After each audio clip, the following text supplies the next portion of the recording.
This video is powered by the pros at Pascal Air Plumbing and Electric. Arkansas owned, Arkansas operated. GoPascal.com. Danny West joining us from HawgSport's. Danny, what's up, man? Nothing going on these days, right? No one's trying to re-recruit players that they've already got committed to Arkansas. No one's worried about early signing period, which starts soon, right? It's just nice and easy in recruiting land these days, right? Yeah, it's so easy, man. We're 10 days into a 45-day window, and it's been crazy. I'm just taking it one day at a time. But, you know, it spices things up a little bit in December. I think we all kind of needed that, especially when the class that they're signing, the 23 class, shoot, man, they've been filled up since, I want to say, July 13th. No movement at all, no new additions. Really haven't lost anybody yet, so it's kind of been stagnant throughout most of the season. And right here at the end, of course, transfer portal. You've got other programs trying to take some of your current guys who have been on board forever. So, you know, a lot of moving parts, and that's before you even get into the coaching carousel that we're all dealing with. But it's been good. You know, I think December is always a little bit slow, but now that's completely flipped. So it adds a little more work, but, you know, I can't complain too much. Well, I mean, we've all wondered about, ever since the rumors that then turned into fact about Dowell Loggins going over to South Carolina, what that would do to maybe the strongest position in this recruiting class coming in at tight end. And, you know, they've hired a really good tight ends coach in Morgan Turner, someone that can recruit really well and knows this area well, too. Yeah. How do you feel about the ability of Arkansas to keep the 3 tight end commits that they've got for 23?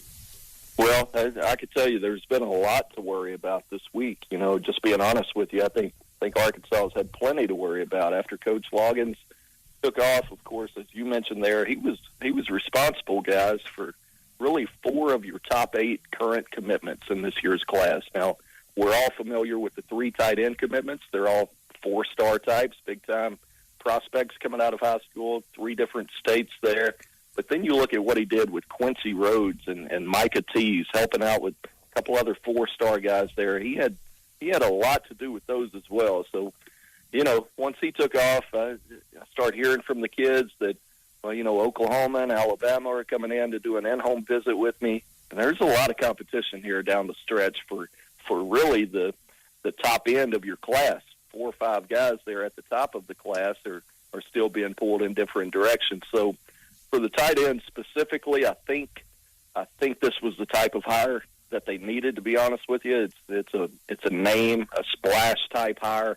And quite frankly, it surprised me that they were able to get him. You know, Stanford, you think about college football and production of tight ends, man, you know, Stanford's been up there as good as anybody. You think about Notre Dame, Arkansas to a certain extent belongs in that group, one of 2 programs that has multiple Mackey Award winners. That's significant, you know. So Arkansas would be up there, Iowa, Miami, Oklahoma, Georgia now. They've got 5 or 6 freaks down there, so you have to include them. But Stanford's always up there. You look at his track record as a recruiter, he's done it on both ends. He's taken the mid-range 3-stars, 210-pound guys coming in and turned them into multi-year NFL guys.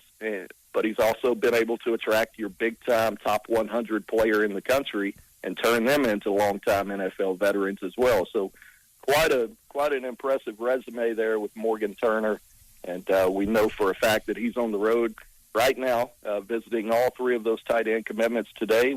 I'm just kind of sitting back waiting to get a little feedback from some of these guys after meeting them for the first time. But I would suspect that, you know, name recognition like that, he offered a couple of these guys already to Stanford. So there's, you know, he's familiar at least with a couple of them.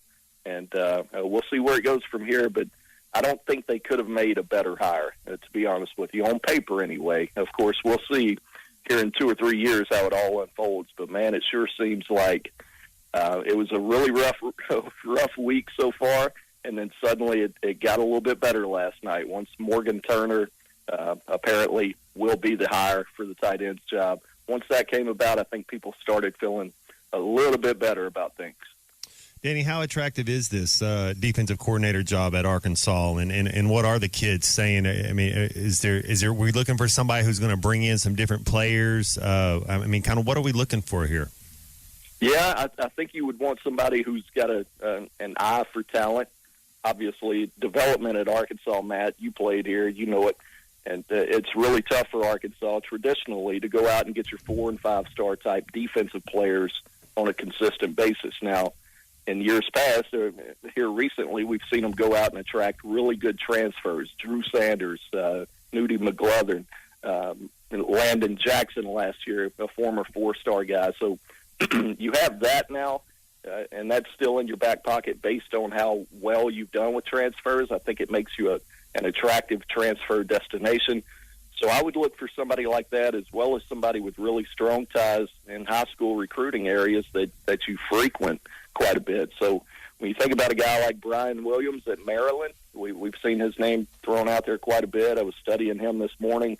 There's a lot to like there, from a recruiting standpoint, and I see most things through a recruiting lens, if that makes sense. Right, yeah, so, absolutely. So I put a lot of stock into recruiting, and I think he would certainly fit the bill there. He's, annually one of the top recruiters by 24/7 Sports. So, I think you would have to like that. Outside of that, guys, I think you almost have to kind of step back and look at it from a big picture standpoint nowadays.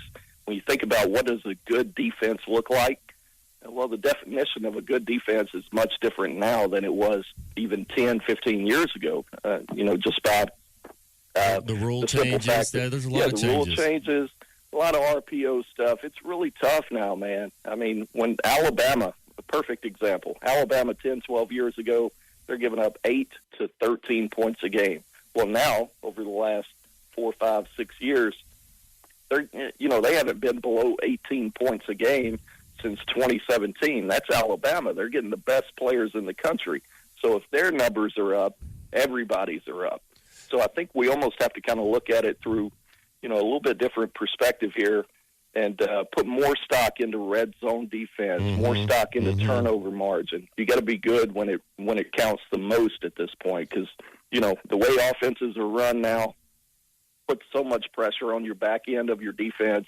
You're asking a lot of those guys. So teams they're gonna go up and down the field on you, but can you come away with turnovers and stops in the red zone? I think that's what you're looking for nowadays. Yeah, Danny, I'm always a big fan of our in-state talent. I know being at Arkansas, you got to go out and recruit other states, but I always think Arkansas is the best when you have multiple kids that are in-state guys there. And that being said, how is that kid? Because you take a Tony Bua type guy. Then Clay we were talking about Clay with this a couple weeks ago. But is that kid that Colorado called up and said that we're not going to honor your scholarship? Can he play defense for Arkansas? Can we not?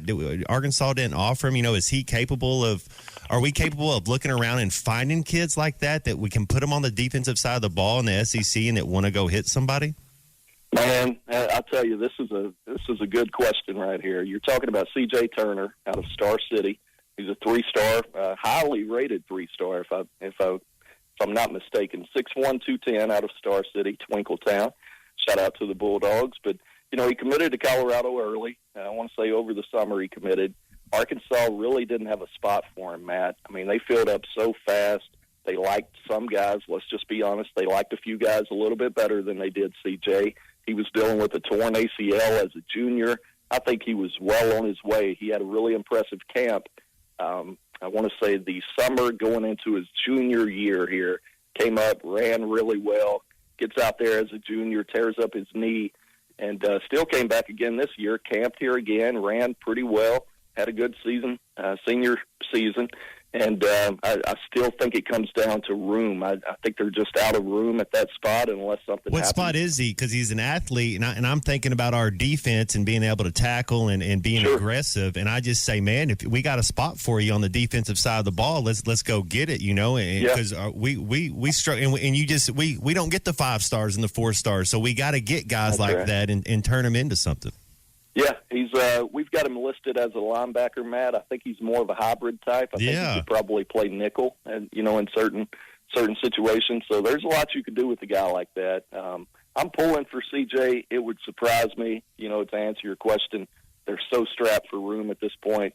Somebody's going to end up getting a pretty good one there, I think. But, do I love his chances at a late offer? I wish I could tell you I did, because I love CJ. Great kid from, right there in my neck of the woods. So I'm pulling for him, but as of today, I can't lie to you. I am too, Danny. Yeah, I am too. Yeah. I like to see the Arkansas kids, and they just play with a little different passion. It's just there's no way around it, man. There's those Arkansas kids. Oh well. Danny, to the point that Matt is bringing up here, there's such a difference between recruiting to a place like Georgia or recruiting to a place like Bama or even LSU than recruiting to Arkansas. So when you're an assistant coach there at Arkansas, it's like you have to project, not project, but you have to think about what these athletes can be instead of what they are at that moment. And you're thinking about other positions too. Right? I mean, you're thinking, you've got to think a little outside the box. Somebody might come to you as, I don't know, well, let's look at like a Quincy McAdoo as a wide receiver and be like, sure, you know what, he plays defensive back. Maybe we need him over at that position. It's like what Matt is saying here. You get an athlete of a certain kind, and then you kind of fit it into the need. Like you don't do that at Georgia. You don't do that at Alabama. Right. They come to you in a certain position. They stay there. Yeah, that's right. A couple of examples of that out of the state of Georgia in this year's class. I like a couple of these guys. R.J. Johnson would be a perfect example of that. You turn on his film, he's 6'2", 180. First thing you see is a few ridiculous catches as a wide receiver.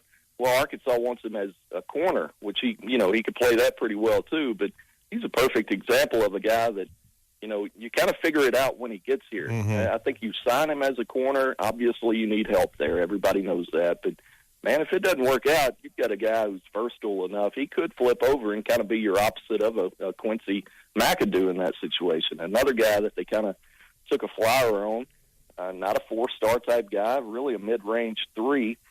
Took a flyer on him early in the summer, Stephen Johnson out of Fayetteville, Georgia. Matter of fact, Whitewater High School. 6'4", 320. When they took his commitment, everybody's like, he might have some potential, maybe a late bloomer. Well, shoot, 2 days ago, I think it was, Auburn comes in with a late offer, which kind of prompted Stephen to come out on Twitter and say, hey, Razorbacks, I'm still locked in. You heard it from me. Don't worry about it. So those are what you're looking for. The ones that are hidden a little bit. They're not always have to be 4- and 5-star guys, but you would prefer those, right? Make no mistake about it, but some of these guys can really play, and you just hope that you can get them on campus and then keep them there. That's really the key to it now. I mean, Matt, back in the day, brother, I mean, Coach Nutt he had a really good redshirt program. And you would get these they don't want these guys in there for 4 and 5 years, and you got program guys on that offensive line, not the most talented coming out of high school, but program guys that stuck around and earned it a little bit. They become grown men, and that makes a difference. Well, now, good luck getting anybody to stick around for 3 or 4 years. He did good about recruiting ball players. You look at George Wilson, he played a different position in the NFL. You look at Jason Peters, he played a different position in the NFL. Tony Bua had to move to safety his last year. I mean, he if you could, that's why I was asking about that. Brandon Holmes. Yeah, Brandon Holmes is a ball player. Trey Knox is a ball player. That's why we need more of those guys up on the hill. Yeah, I'm with you on that. I think it's really. I hate to give a broad answer here, but the name of the game for Arkansas is really about trying to close that talent gap, comparative to LSU and Bama and Auburn and A&M, all these teams that are so much closer in proximity to talent beds. Arkansas doesn't have that advantage. So you take a flyer on a guy like that if he's versatile and there's something to him. But at this point, Matt, I'm almost changing my perspective a little bit, man. This transfer portal, with the way that they're signing kids nowadays, typically there's 3 or 4 every year that as soon as they sign, man, that kid's going to have a really tough time ever getting into the 2D period in the SEC. Well, nowadays, instead of taking those, would you not prefer, maybe a transfer guy if both players, player A and player B, are only going to give you 1 year anyway? Man, you might take the guy who could help you immediately. So, it's a different game now. You're constantly trying to bridge that gap, whereas back in the day, 20 years ago, you used a really good redshirt program, and you could do it that way. And you throw in a Matt Jones and McFadden, a real difference maker. Now you've got something. Well, now you're essentially trying to do the same thing, but you're doing it with other program guys, if that makes sense. Yeah, it does. Football is back, and BetOnline remains your number one source for all your football betting needs this season. You'll find the latest odds, matchup info, player news, and game trends. And as your continued source for all sports wagering info, BetOnline features live betting, free contests, live scores, and giveaways all season long. Always the fastest and easiest way to bet on all your favorite sports and events like MLB, MMA, tennis, boxing, and even golf. Head to betonline.ag to join and receive your 100% welcome bonus with your first deposit. Make sure to use the promo code BELIEVE to receive your rewards. That's BLEAV. Bet online, where the game starts.